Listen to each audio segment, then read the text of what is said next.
Hello, everyone, and welcome to the Your Mark on the World show. I'm your host, Devin Thorpe, and our guest today is none other than Craig Rayan. He's the Director of Social Entrepreneurship for BDC. This is going to be a great conversation, especially for you Canadians, so don't miss it. Welcome to Your Mark on the World, bringing you another changemaker with champion of social good, Devin D. Thorpe. Craig, welcome to the show. Hello. We're thrilled to have you and appreciate you taking the time to be here with us today. As Director of Social Entrepreneurship for BDC, what do you do? I have a great job. My job is to work with colleagues, bankers, who work at the only bank in the country that's exclusively dedicated to entrepreneurs. And with an internal team and network, we work to attract and support entrepreneurs who are what we call public-minded, community-minded, and squarely social entrepreneurs. So people whose desire in creating a company is to create something that helps create local prosperity, who are proud that it creates livelihoods, who are proud that they have a small environmental footprint, and who gravitate toward a particular certification when they learn of its existence. It's really a socio-cultural movement of people who are creating and managing companies. It's great. I'm hoping you will share an example or two of some of the companies in the bank's portfolio that are part of your mission here. They range from what would look like, at first glance, conventional-looking companies, all the way to hyper-creatives created by people who want to solve a particular problem. And I'll just cite some. We have lots in our portfolio, but we know lots as well. There's a terrific company in Toronto called IntelliGuard. And IntelliGuard is a simple company. It's a service company that provides parking lots with the attendants that they need to man the thing in the evenings and weekends. It has about 500 employees in the city of Toronto, which is a big city. And by all accounts, that's a tough sector. By all accounts, it can be a toxic sector. The fellow Ross, who created and runs the company, is extraordinarily proud of the fact that he pays his folks a living wage, which you need to live in Toronto and raise a family. He's very proud of the fact that he provides financial literacy training for his employees. He's very proud of the fact that many of them avail themselves of the deductions to buy shares in the company. So imagine that. Mm-hmm. The guy in the concrete box at the parking lot owns shares in the company for which he works. Morale is in the ceiling. Churn is in the basement. And they have a lineup of clients and would-be clients outside their door. So a conventional at first glance, absolutely terrific company that cities like Toronto and countries like Canada need lots of. That's great. On the further creative end, and Google this one, it's off the charts cool. It's called 7 Virtues, created by a woman who sources plants in Afghanistan from people who want to get off opium. And she makes wonderful perfumes and related products and sells them through a company called The Bay, which is a huge chain here in Canada. 7 Virtues. It's a profitable, nationwide present company created by a woman who wanted to help people in Afghanistan who wanted to create some local prosperity that wasn't reliant on opium. It's hard to beat that, huh? Yeah. Wow. And it's working. Yeah, that's great. We love it when that works. So what kinds of services does your bank offer to social entrepreneurs? I imagine loans and checking accounts. Yeah. The reflex in most of the banking world and some of the business world is that entrepreneurs like the two I've just mentioned, or social entrepreneurs, are an exotic breed that need different things. And also that their decision to create a broad value and pay employees well, for example, means that they are delaying profitability or eroding profitability in some way, and that somehow they're weaker businesses. we're a bank, and our opposite has been, our experience has been the exact opposite. They are just like every other company. They are as robust as every other company. They're as profitable as every other company.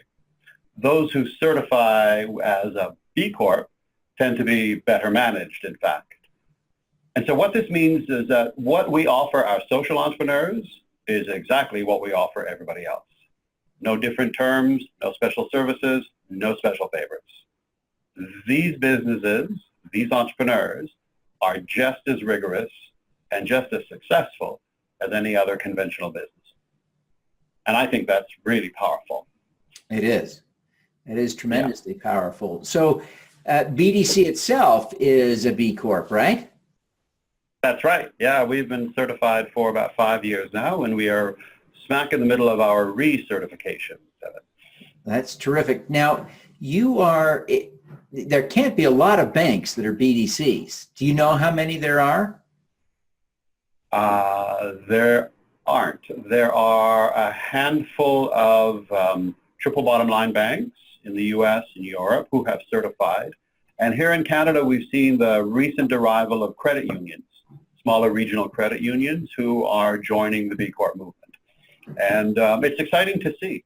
It's exciting to see parts of the finance sector rediscover with a new vigor its purpose in the marketplace and in society. And that's to help the people who are creating and growing the companies that help give us the local and the national prosperity that we need.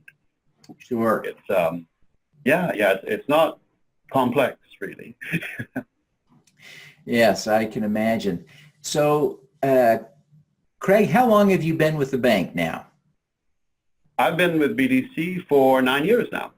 And your career is wide-ranging. So you have a Master's of Public Administration from Harvard. You've done international development work. Tell us a little bit about your background before the bank. Sure. I had the early part of my career was spent working with civil society organizations in international development in South America and Eastern Europe and the Middle East. I then went into public policy. So I worked as a policy advisor to ministers in our government system responsible for the environment and international development, as well as another range of issues. And then I reinvented myself as a corporate social responsibility advisor with clients mostly in the energy and pharma sector, so larger firms. And then I discovered BDC. And that career evolution wasn't plotted out ahead of time. It was an evolution that when you look back on, you see a spinal column, but wasn't planned. What I learned in the public sector was that if people in private sector forces aren't helping you bring about what we'd call a broader societal goal, it's really not helpful. And when private sectors are pushing in the wrong direction, it's damn unhelpful. What I learned when I worked as a CSR advisor to large firms is that usually those efforts are superficial and cosmetic because the purpose of the multinational firm in question is shareholder value, deified, calculated and extracted every quarter. Right. And so that's why I personally, and we BDC have left the mainstream CSR world, and our thinking is very clear on this now. If it isn't hardwired into your company purpose, you're wasting your time. And by wasting time, I mean helping bring about systemic change. If you do traditional stuff in a company, it's sure that you can have a real impact in the lives of some real people and do meaningful things. What I'm interested, though, is a broader systemic change, a greater private sector contribution to a thriving society and an environment that'll be here 2 generations from now.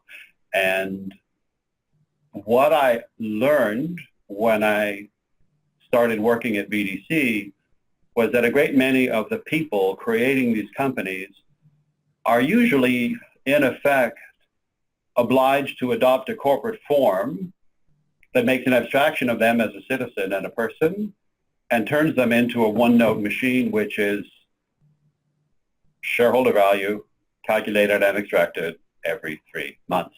When that is not how many, many people think and many, many people want to be and act. So the appeal of the B Corp movement was, well, one, its comprehensiveness. It's more comprehensive than most business certifications. But most powerfully is it doesn't fuss with anything that's cosmetic. If you do not put the broader societal value creation into your company purpose, which dictates activity, which dictates strategy, well, then you can't certify.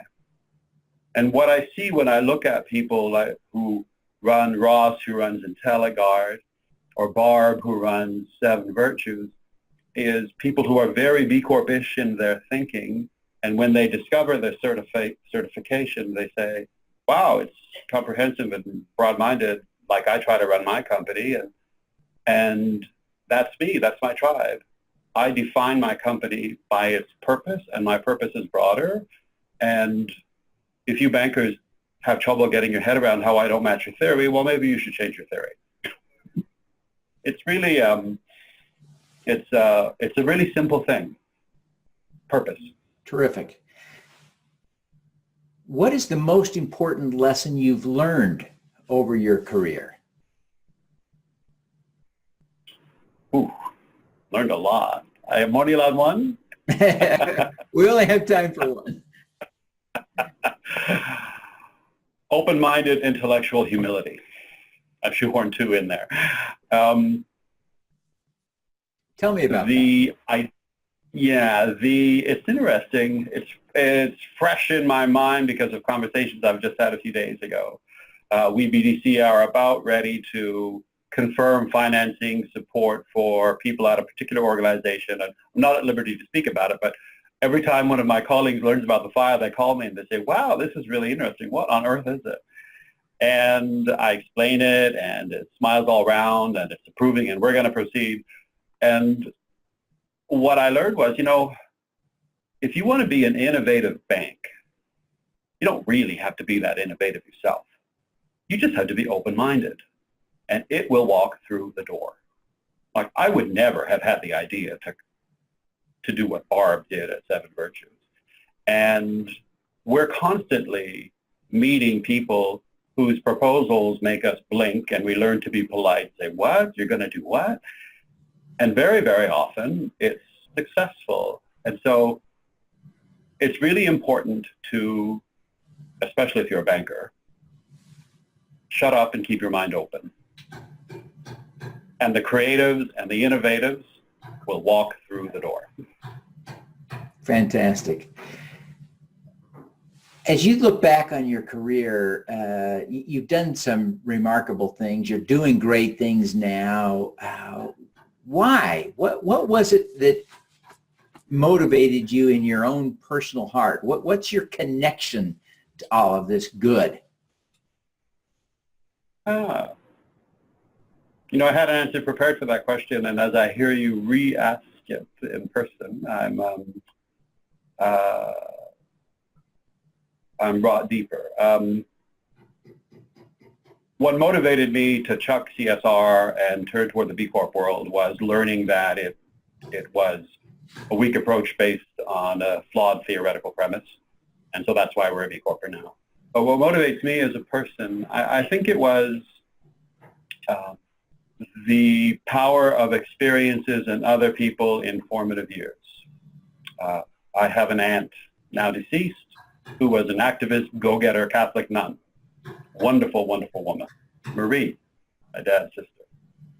When I was very young, backpacking in Ecuador, was approached by a child in the city looking at me eat my lunch. It was clear the child was hungry.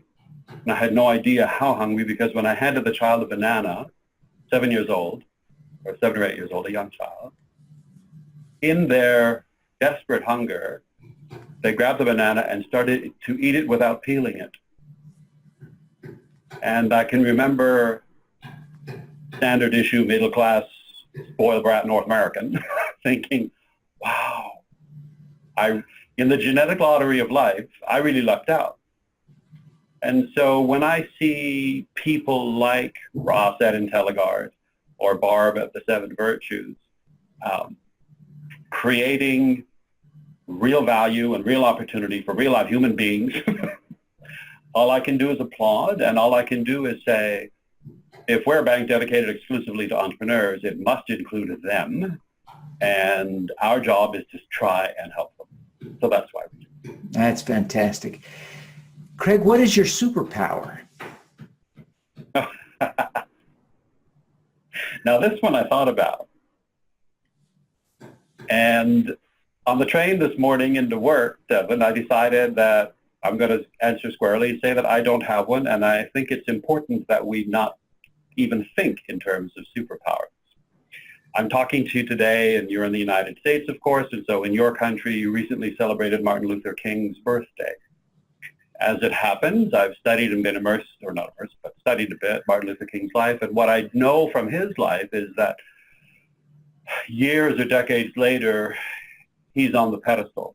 He's the cultural icon, but Mr. King was smart enough to realize that it takes an army of people.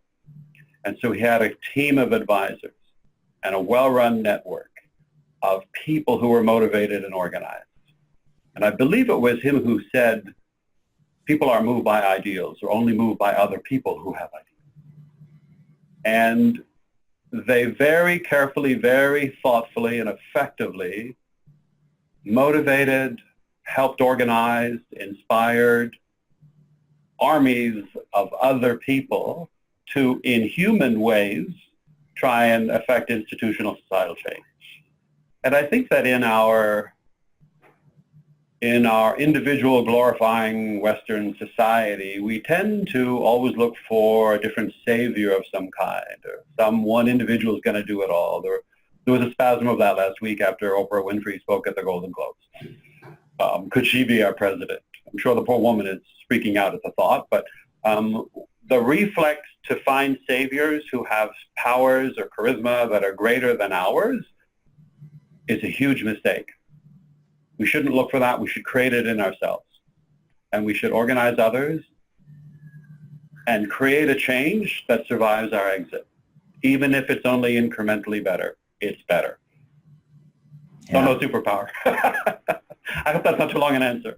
Well, Craig, I really appreciate you taking the time to be with us today. Before you go, would you take just a minute and tell people how they can learn more about BDC and the social entrepreneurship programs there and how they can connect with you personally? Oh, really, really easy. Just remember www.bdc.ca.